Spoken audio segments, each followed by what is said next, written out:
नमस्कार मित्रों, दीपावली के महापर्व की आप सभी को ढेर सारी शुभकामनाएं। दीपोत्सव का ये त्यौहार सभी की जिंदगी में रोशनी लेके आए, प्रकाश लेके आए, एक नई ऊर्जा लेकर आए। जैसा कि अभी सभी ने फर्स्ट ग्रेड का एग्ज़ाम दिया है और इसके बाद में थोड़ी सी सभी को फुर्सत मिली है, लेकिन आने वाले वर्ष में बेरोजगारों के लिए ढेर सारी वैकेंसियाँ आने वाली है। तो सभी बेरोजगारों को अगली दीपावली उनके लिए बहुत ही मंगलमय हो और ये दीपावली भी मंगलमय हो, क्योंकि अभी जो एग्ज़ाम दे कर आए हैं और मेरी यही कामना है कि सभी अच्छे से अच्छा पेपर करके आए होंगे। आज हिंदी में सेकंड ग्रेड, फर्स्ट ग्रेड और छोटा कंपटीशन जितना भी होता है, उन सभी में एक अनिवार्य टॉपिक होता है वर्णमाला या फिर वर्ण विचार वगैरह।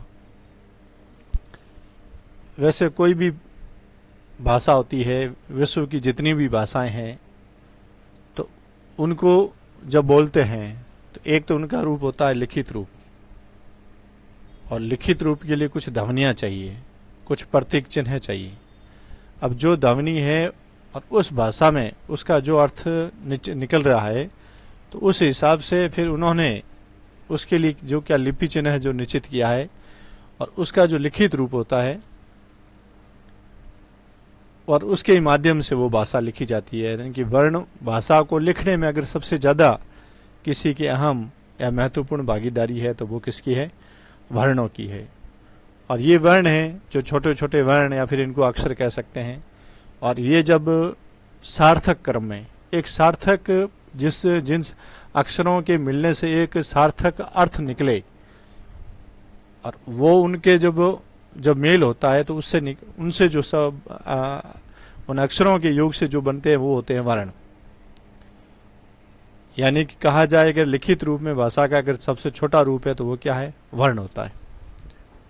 जब तक हम वर्ण नहीं लिखेंगे, भाषा का कोई सबसे छोटा आकार नहीं बनेगा।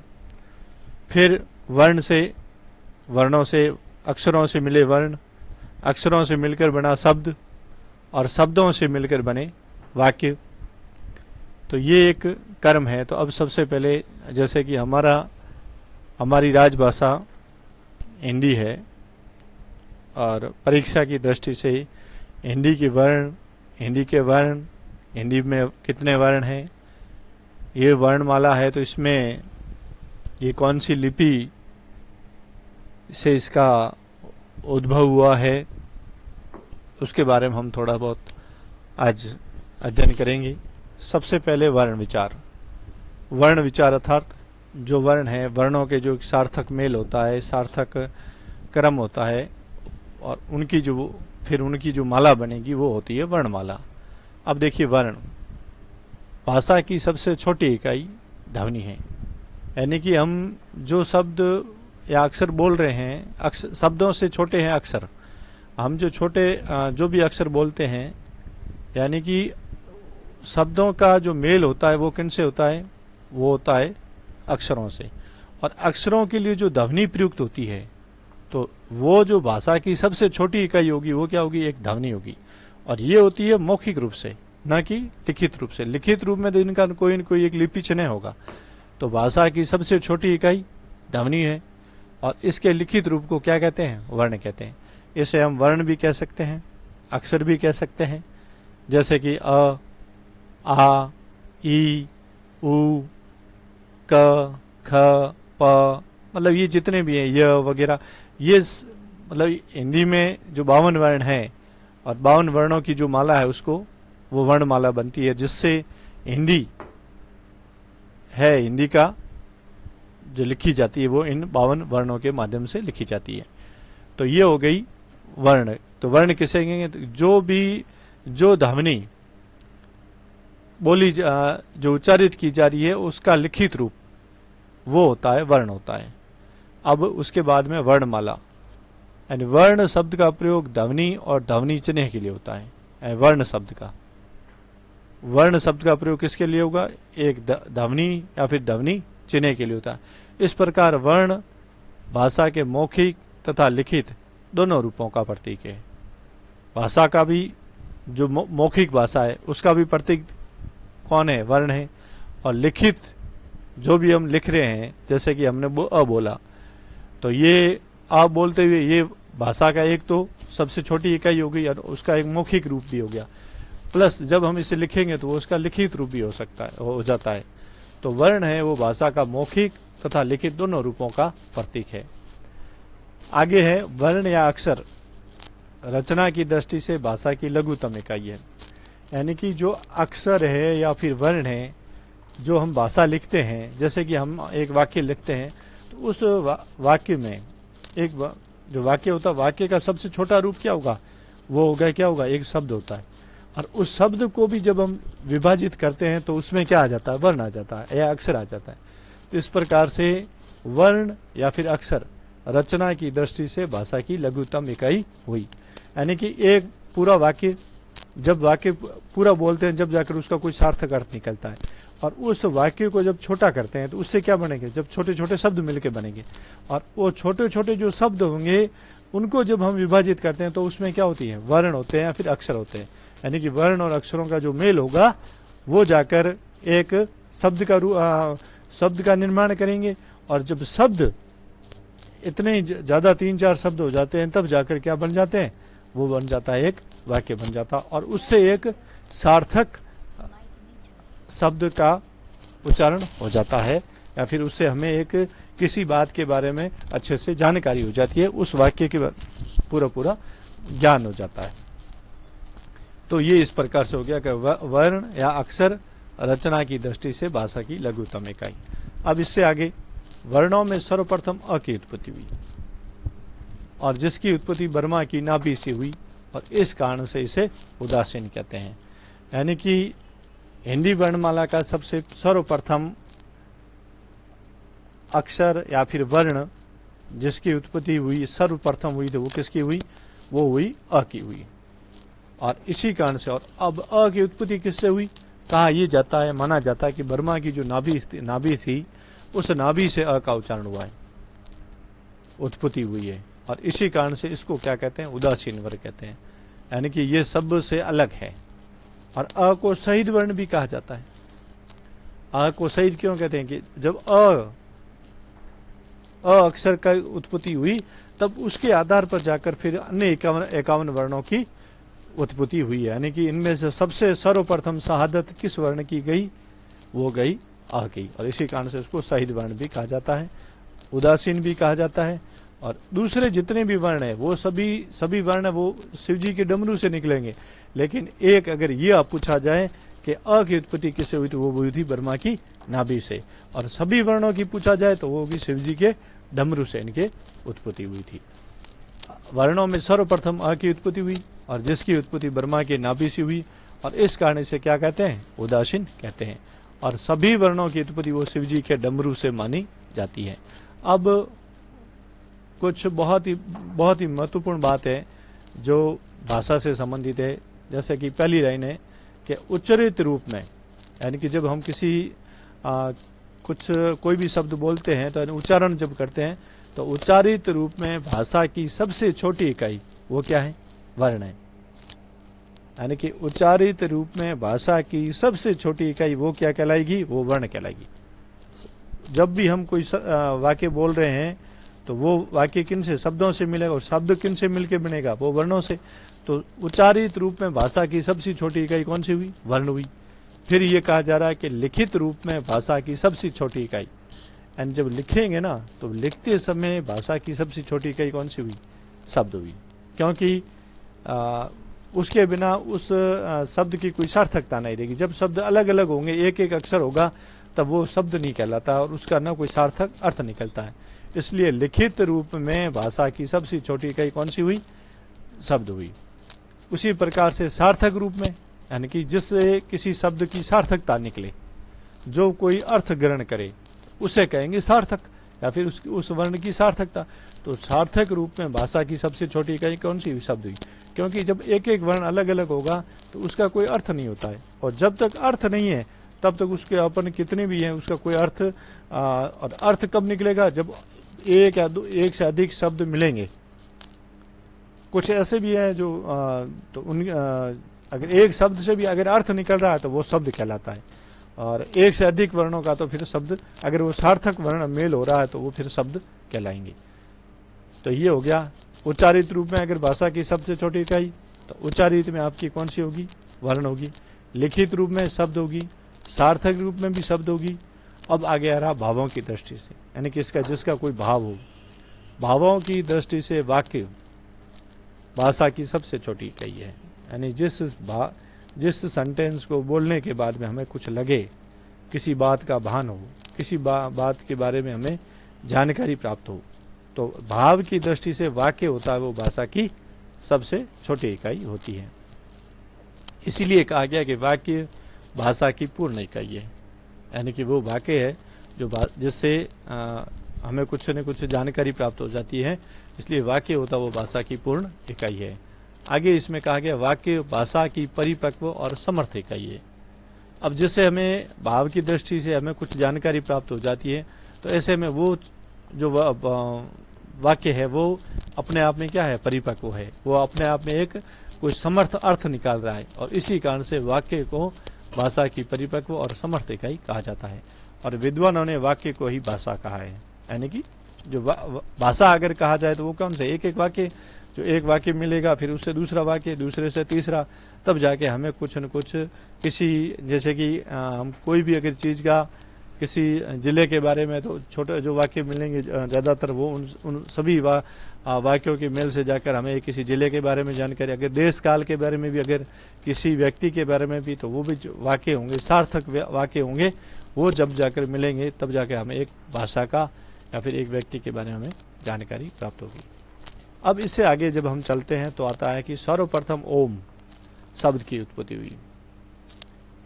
अब ये क्या, अगर अक्षरों में अगर सर्वप्रथम हुई तो वो का अ, और अ किससे, अ का जो अ की उत्पत्ति कहाँ से हुई, ब्रह्मा की नाभि से। और दूसरे जो जितने भी वर्ण थे, सभी वर्ण हैं, अगर सभी वर्णों को सम्मिलित रूप से कहा जाता है तो वो हो गए शिव जी के डमरू से। और ओम शब्द की उत्पत्ति हुई वो अगर वर्णों में अगर जो कोई शब्द था जिसका कोई सार्थक अर्थ था तो वो था ओम। तो ओम की उत्पत्ति वो शब्द सर्वप्रथम हुई है, और ये महाप्राण भी है, यानी कि जिसके उच्चारण में बहुत ज़्यादा काल समय लगता वो होता महाप्राण। अब इस ओम में कितनी है ध्वनियाँ, ये परीक्षा में ज़्यादातर बार ये पूछा जाता है।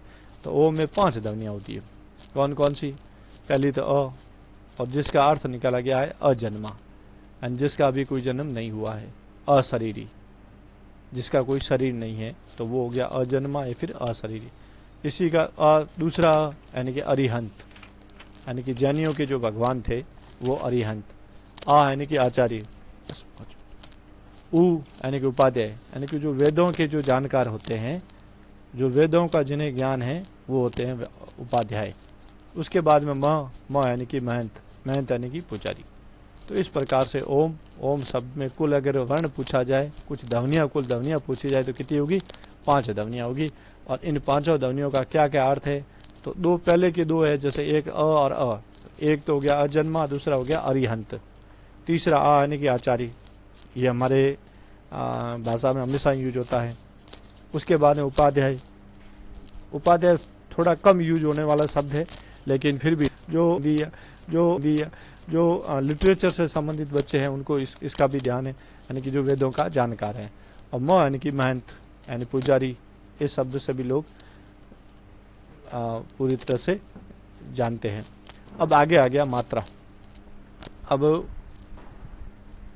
स्वर है, व्यंजन है, ये मिलेंगे तो किस में मात्राएं लगती है, किस में मात्राएं नहीं लगती है, और किसी शब्द या किसी अक्षर की सार्थकता कब होगी उसके बाद मात्रा। व्यंजनों के अनेक प्रकार के उच्चारणों को करने के लिए जब उनके साथ स्वर का प्रयोग हो, तब स्वर का वास्तविक रूप जिस रूप में बदलता है उसे मात्रा कहते हैं। यानी कि स्वर हैं, स्वरों के उच्चारण में व्यंजन का प्रयोग नहीं होता है, लेकिन जब व्यंजन होगा तो व्यंजन अकेला उसका कोई रूप नहीं होता है।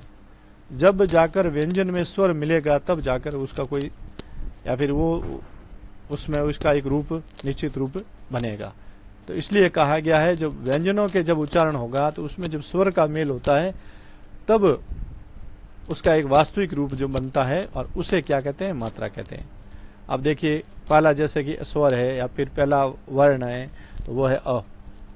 तो अ की अपनी कोई मात्रा नहीं है, क्योंकि अ उदासीन भी है, अ शहीद वर्ण भी है, लेकिन इसकी कोई मात्रा नहीं है।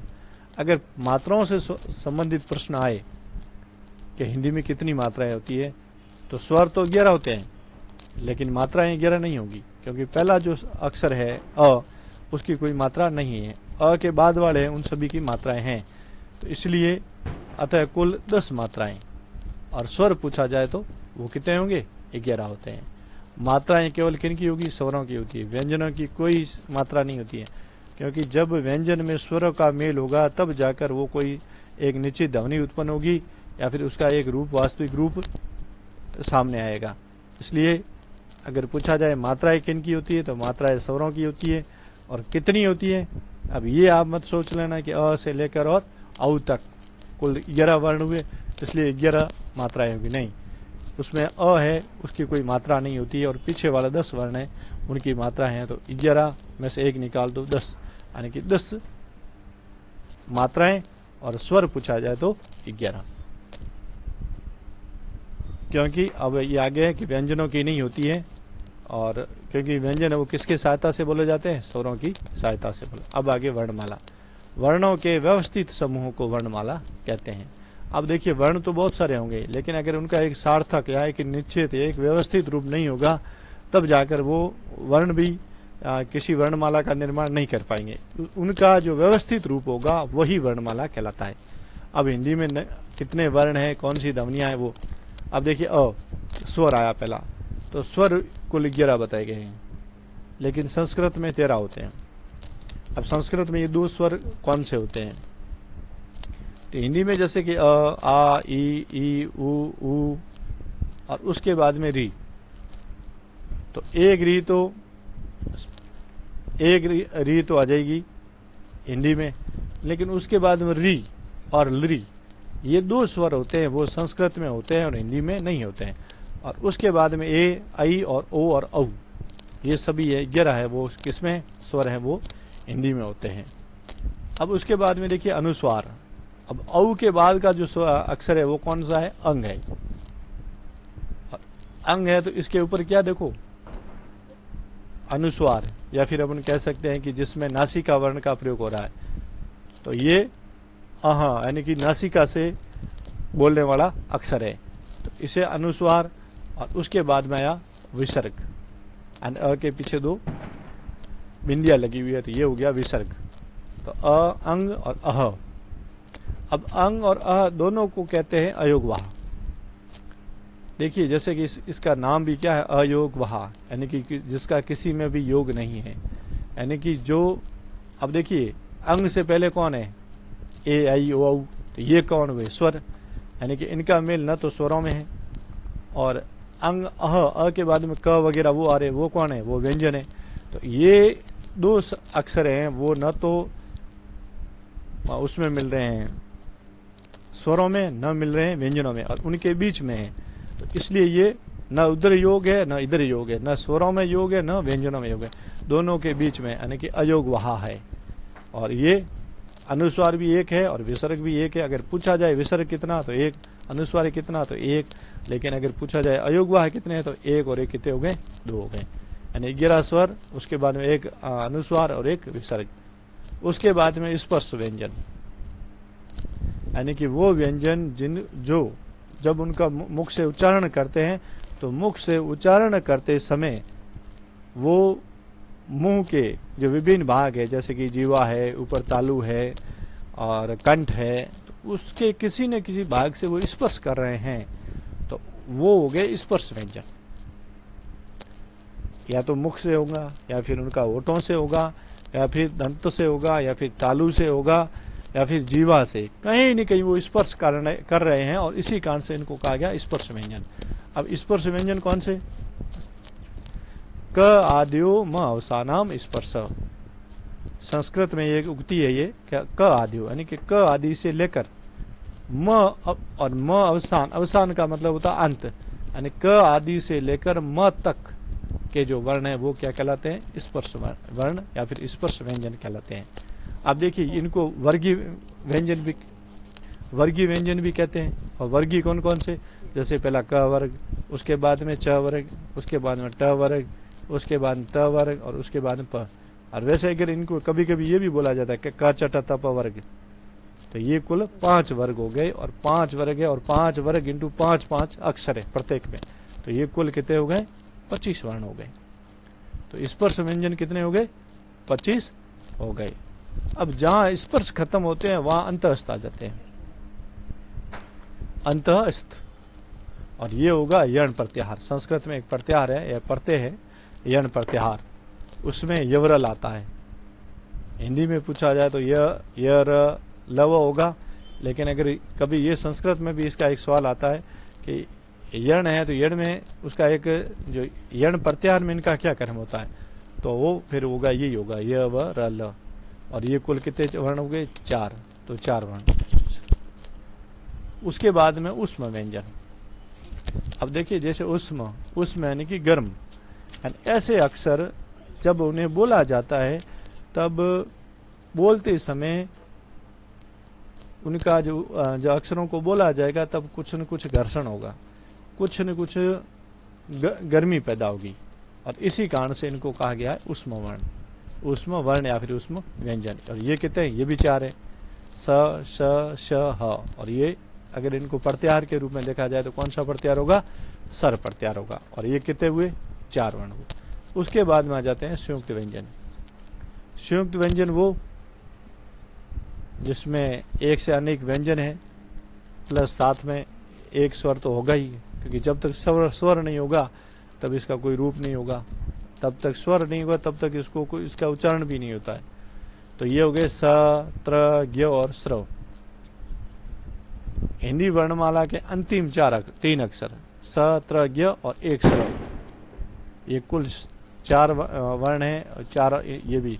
तो अगर देखिए, ऊपर 25 हो गए, 25 से ऊपर 1 और उससे ऊपर 11, और इसके नीचे जब स्पर्श से नीचे आएंगे तो 4 4 4 कितने होंगे? 4 4 4। और उसके बाद में हिंदी के द्विगुण व्यंजन। अब जैसे कि इसका नाम भी द्विगुण है, तो अब इसमें यह मत समझना कि जब इनको कहा गया द्विगुण है तो इसमें व्यंजन भी 2 ही हैं, एक ड है और एक ढ है। और वैसे ये पहले भी आ चुके हैं, स्पर्श वर्णों में भी आ चुके हैं, लेकिन इसका जो ढ है तो ढ के नीचे एक बिंदी है, और ड है तो ड के नीचे जब एक बिंदी आ जाती है तब वो ढ और ढ। तो ये द्विगुण व्यंजन कितने हैं? 2 ही हैं, और द्विगुण में भी 2 आ रहा है, तो इसलिए ये इसमें कभी कोई डाउट मत होना कि भी ये हो सकते हैं कि कभी कभी कोई करके आ जाए ना कहीं 1 से अधिक, कि भाई 2 से ज़्यादा भी हो सकते हैं, कि 3 है 4 है, यानी कि जो जिसने अध्ययन किया उसके लिए कोई प्रॉब्लम नहीं है। लेकिन एक ये शब्द है वो खुद इसका बारे में हमें कुछ जानकारी प्राप्त करवा रहा है। तो द्विगुण व्यंजन कितने हो गए? ड और ढ हो गए 2। और इस प्रकार से कुल वर्ण कितने हुए? 52 वर्ण हो गए। और 52 वर्ण है, और 52 वर्णों से मिलकर क्या हुई? वर्णमाला हुई। यानी कि हिंदी की वर्णमाला, हिंदी की जो माला है, हिंदी की माला में कुल कितने वर्ण है? वो 52 वर्ण है। अधिकतर विद्वानों ने हिंदी में कुल कितने वर्ण माने? 52 वर्ण माने। और वर्णों के उच्चारण समूह को क्या कहते हैं? वर्णमाला कहते हैं। अब देखिए, इसके अलावा एक है और है आ। वैसे हम जब साधारण रूप से कभी कभी यूज करते हैं, जैसे कि डॉक्टर, कॉलेज, ऑफिस, ये शब्द हिंदी में नहीं है, क्योंकि जब इनका उच्चारण भी करते हैं तो इनमें एक अंग्रेजी लहजा आता है, तो इसलिए इनमें क्या है? अंग्रेजी का प्रभाव है। देखिए, अंग्रेजी की प्रभाव से ध्वनि हिंदी में अपनी ये जगह बना चुकी। कौन सी? आ, जिसके ऊपर ना तो उस पर हमें अनुस्वार लग रहा है, लेकिन उसके ऊपर चंद्र बिंदु, सिर्फ चंद्र है, उसके ऊपर बिंदु नहीं है, तो वो हो गया आ, जगह बना चुकी है। और इसका लिपि चिन्ह आ होता है, यानी कि जो आ की जो मात्रा होती है ना वो है। ये हिंदी के आ और ओ के बीच की ध्वनि है। आ डॉक्टर, इसमें जो ये नहीं, आ और ओ के बीच की ये स्वर ध्वनि अब मानी जा रही है। अंग्रेजी शब्दों में इसका प्रयोग किया जाता है, जैसे कि ऑफिस, डॉक्टर, कॉलेज आगे। इसके बाद में हल चिन्ह कौन से? जब व्यंजन में से स्वर निकाल दिया जाता है तब उसे जो लिखा जाता है उसके नीचे हल चिन्ह का प्रयोग किया जाता है, यानी एक कोमा टाइप में होता है। यानी कि जैसे कि क है तो क में से आप, जैसे कि हम संधि करते हैं उस समय जो उसका होता है वो होता है वो है उसका प्रतीक होता है, वो हल चिन्ह का होता है। और हल चिन्ह कब लिखेगा? जब किसी अक्षर में स्वर नहीं होगा तब उसके हल चिन्ह लगेगा। अब उसके बाद में अब वर्ण है, तो वर्ण, स्वर और व्यंजन, यानी कुल 52 वर्ण है। तो 52 वर्णों को मोटे रूप से बड़े रूप में हम इसका दो भागों में पार्टीशन करते हैं, एक स्वर और दूसरा व्यंजन। फिर स्वरों में भी विभाजन होगा, व्यंजनों में भी होगा। अब देखिए पहला स्वर है, वे वर्ण जिनके उच्चारण में हवा बिना किसी रुकावट के निकलती है। यानी कि स्वर बोलेंगे तब उनमें जो मुंह से निकलते समय वो हवा कहीं निकलती नहीं है, वो सीधे सीधे निकल जाती है, तो बिना रुकावट के निकलती है, तो वो स्वर कहलाते हैं। जैसे अब आप बोलिए, जैसे कि अ बोला तो अ बोले मुंह पूरा खुल गया, कहीं बीच में न कोई तालु के स्पर्श कर रही है न किसी कहीं। तो ये अ, आ, ई, उ, री, ए, आई, ओ, औ। 5 मिनट क्यों यार, घणो ही टाइम पड़े। हिंदी में स्वर वर्णों की संख्या 11 होती है, यानी हिंदी में कुल स्वर वर्ण कितने हो गए? 11 हो गए। आप गिन लीजिए, अ, आ, ई, उ, री। अब देखो इस री से बड़ी होती है एक री होती है और एक होता है री, और वो दोनों होते हैं, वो किस में होते हैं? स्वर, जो संस्कृत की वर्णमाला उसमें होते हैं, लेकिन हमारी हिंदी वर्णमाला में ये दोनों नहीं होंगे। अब देखिए आगे, अब स्वरों से संबंधित कुछ बातें, कि स्वर वर्णों का उच्चारण करते समय बल नहीं लगाया जाता, यानी कि 11 स्वर बोले हैं उसमें ज़्यादा हमें कोई समय नहीं लगता है। दूसरा, स्वर वर्णों का उच्चारण स्वत हो जाता है, अर्थात प्राणवायु के ही साथ में हो जाता है, इसके लिए कोई अतिरिक्त बल भी नहीं लगाया जाता। स्वर हमेशा पूर्ण होते हैं और इनके नीचे कभी हलंत नहीं लगता है, यानी कि स्वर अपने आप में एक उसमें किसी का कोई मेल नहीं है। व्यंजनों के नीचे हलंत लगाते हैं, और स्वर होता है वो हमेशा व्यंजन के किसके ओर होंगे? दाई ओर लिखते हैं। जैसे देखो ये की है, अब की में से एक क प्लस ई, तो इसमें जो ये ई है तो वो दाई ओर है, और बाई ओर है वो कौन है? वो है व्यंजन है। क तो हुआ व्यंजन, और दाई ओर है जो कौन है? वो है स्वर। तो हमेशा अगर ये पूछा जाए तो कि जब किसी शब्द का विग्रह किया जाता है तो उस समय स्वर किस तरफ होगा? तो वो दाई ओर होगा। व्यंजनों में मिले स्वरों का उच्चारण सदैव व्यंजन के बाद होता है। व्यंजन में मिले स्वरों का उच्चारण सदैव किसके बाद में होगा? व्यंजन के बाद होता है। अब स्वरों का उच्चारण कहाँ कहाँ से होता है? ओष्ठ से होगा, जीवा से, मुख से, उच्चारण काल के आधार पर और मात्रा काल के आधार पर इनका विभाजन होता है। पहला विभाजन है वो मात्रा काल के आधार पर। स्वर मात्रा काल के आधार पर स्वरों का विभाजन 2 प्रकार से होता है, एक है ह्रस्व स्वर और दूसरा होगा दीर्घ स्वर। वे स्वर वर्ण या फिर ध्वनियां जिनका उच्चारण करते समय वायु का वेग सामान्य से दुगना हो जाता है, यानी कि वायु का वेग सामान्य से दुगना हो जाएगा, यानी कि वायु बहुत ही फास्ट स्पीड से मुंह से निकलेगी, तथा उच्चारण काल सामान्य से आधा हो जाता है, यानी कि उच्चारण काल बहुत ही कम लगेगा, तो वो हो गया बहुत ही कम, यानी आधा समय। तो इसे कहते हैं ह्रस्व स्वर, यानी कि जो छोटे सबसे, जैसे कि अब ह्रस्व स्वर को, अब देखिए इन ह्रस्व स्वरों के नाम कौन कौन से हैं? ये इनके जो नाम है ये आपको किसी एक पुस्तक में इतने नहीं मिलेंगे। ह्रस्व स्वर को मूल स्वर, अभी है क्या है? मूल यूं कहते हैं कि इनमें किसी और का मेल नहीं है, तो ये मूल स्वर हुए। और अक्षर स्वर, क्योंकि स्वर है क्या, सभी एक अलग अलग है, तो इसमें अक्षर स्वर कहते हैं। फिर अखंडित है, जैसे कि अ है।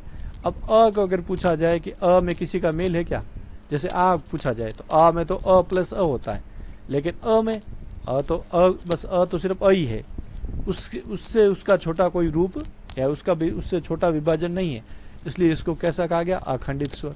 फिर लघु स्वर, यानी रस्व लघु सेम है, और एक मात्रा वाले स्वर, यानी इनकी सभी की मात्रा क्या होगी, एक एक मात्रा होगी। तो रस्व को मूल स्वर भी कहते हैं, अक्षर स्वर भी कहते हैं, अखंडित स्वर भी कहते हैं, लघु स्वर भी कहते हैं, और एक मात्रा वाला स्वर भी कहते हैं। अब इनकी संख्या कितनी, रस्व स्वर और दीर्घ स्वरों की कितनी कितनी संख्या, इनकी संख्या हिंदी में 4। कौन से, अ, उसके बाद में आ छोड़ो ई, इसके बाद में बड़ी छोड़ो, उसके बाद में ऊ के बाद में बड़ा ऊ छोड़ो, और री, ये 4 हैं। तो हिंदी में अगर पूछा जाए तो रस्व स्वर कितने होंगे, वो होंगे 4। अब उसके बाद में, अब संस्कृत में अगर पूछा जाए तो कितने हैं, तो संस्कृत में एक बढ़ जाएगा, कौन सा, एक दीर्घ बढ़ जाता है। अब आगे आ जाता है दीर्घ स्वर। अब दीर्घ स्वर है जिन स्वरों के उच्चारण में वायु का वेग सामान्य से आधा, यानी कि वायु की स्पीड कम हो जाती है लेकिन उच्चारण काल सामान्य से दुगुना हो जाता है, यानी कि बोलने में समय अधिक लग रहा है, तो उसे कहते हैं दीर्घ स्वर। और इनकी संख्या 7 है। कौन कौन से, आ, ई, उ, ए, आई, ओ और औ। अब इनके अलग और अन्य नाम क्या है दीर्घ स्वरों के, इन्हें संयुक्त स्वर कहते हैं। क्या देखिए, अ प्लस अ बराबर जाकर बना आ, यानी कि ये मिलकर बने हैं, तो ये संयुक्त मिश्रित एक से अधिक अक्षरों से स्वरों से बने हैं, तो इसलिए इनको मिश्रित स्वर भी कहते हैं। 2 मात्रा वाले, एंड इन सभी की, ये जो सभी दीर्घ हैं इसलिए इनकी मात्रा कितनी है, 2 है, तो दीर्घ मात्रा स्वर। ये रस्व से बड़े हैं इसलिए गुरु स्वर, और ये अखंडित नहीं है, खंडित है, इनके टुकड़े हो जाएंगे। जैसे आ है तो आ का टुकड़ा क्या होगा, अ प्लस अ, ई है तो ई प्लस ई, ए है तो अ प्लस ई। इस प्रकार से ये सभी खंडित हैं। तो अखंडित होगा तो वो रस्व स्वर, और खंडित होगा तो दीर्घ स्वर। अब जैसे कि अ है तो ए का क्या होगा, के, और ए आई, जैसे कि ये। अब दीर्घ स्वरों का उपविभाजन, दीर्घ स्वर हैं जैसे कि इनको सम संयुक्त कौन से, जैसे कि अ, तो अ प्लस अ बराबर आ, उ प्लस उ बराबर उ, ई प्लस ई बराबर ई। तो ये सभी कैसे होते हैं, दीर्घ संधि स्वर भी ये होते हैं, क्योंकि ये इनका जो ये है, इनसे दीर्घ संधि का भी निर्माण होता है। दूसरा विषम संयुक्त, जैसे अ प्लस ई, अ से आगे वाला आ नहीं, अ प्लस ई, ये मिलकर बना वो क्या हुआ, ए बना, और आ प्लस उ बना तो वो क्या हुआ, ओ। तो इन्हें कहते हैं गुण संधि स्वर, क्योंकि ये जो इसमें जो विशेषता वो किसकी, गुण संधि की विशेषता है। उसके बाद में आ प्लस ए बराबर आई, और आ प्लस ओ बराबर औ, यानी ये हो गया वर्धी संधि स्वर, यानी इनसे वर्धी संधि का भी निर्माण होता है। अब प्लुत स्वर, जिन स्वरों के उच्चारण में रस्व स्वर से तिगुना समय लगे उसे प्लुत स्वर कहते हैं। यानी रस्व में सबसे कम, उससे दुगुना समय लगेगा वो होगा दीर्घ, और रस्व से 3 गुना समय लगेगा वो होगा प्लुत स्वर। और इसके लिए हिंदी का एक है जो 3 शब्द होता है, जो अपना हिंदी रोमन संख्या में जब लिखते हैं ना, उस हिसाब से 3 लिखेंगे तो वो इसका एक पहचान है। जैसे कि हम ओम लिखते हैं तो ओम में जो वो 3 अक्षर होता है वो। और इस प्रकार से आज हिंदी वर्णमाला में, हिंदी की वर्णमाला और उसमें इनके जो विभाजन है उसके बारे में एक संक्षिप्त में और मेरी तरफ से बहुत अच्छी जानकारी देने की कोशिश की है। और इसी के साथ में आप सभी को दीपावली की ढेर सारी शुभकामनाएं। इस त्यौहार को आप बहुत ही हर्षोल्लास के साथ में मनाएं, तथा छोटे बच्चों को बड़े फटाकों से थोड़े बचा कर रखें, और अगर वो बच्चे छोड़ रहे हैं तो उनके पास में ही रहें, जिससे कोई ये जो खुशी का पर्व है इसमें कोई किसी भी प्रकार का कोई विघ्न पैदा ना हो। और इसी के साथ में आप सभी को इस दीपोत्सव की मंगल में ढेर सारी शुभकामनाएं, और सभी को राम राम।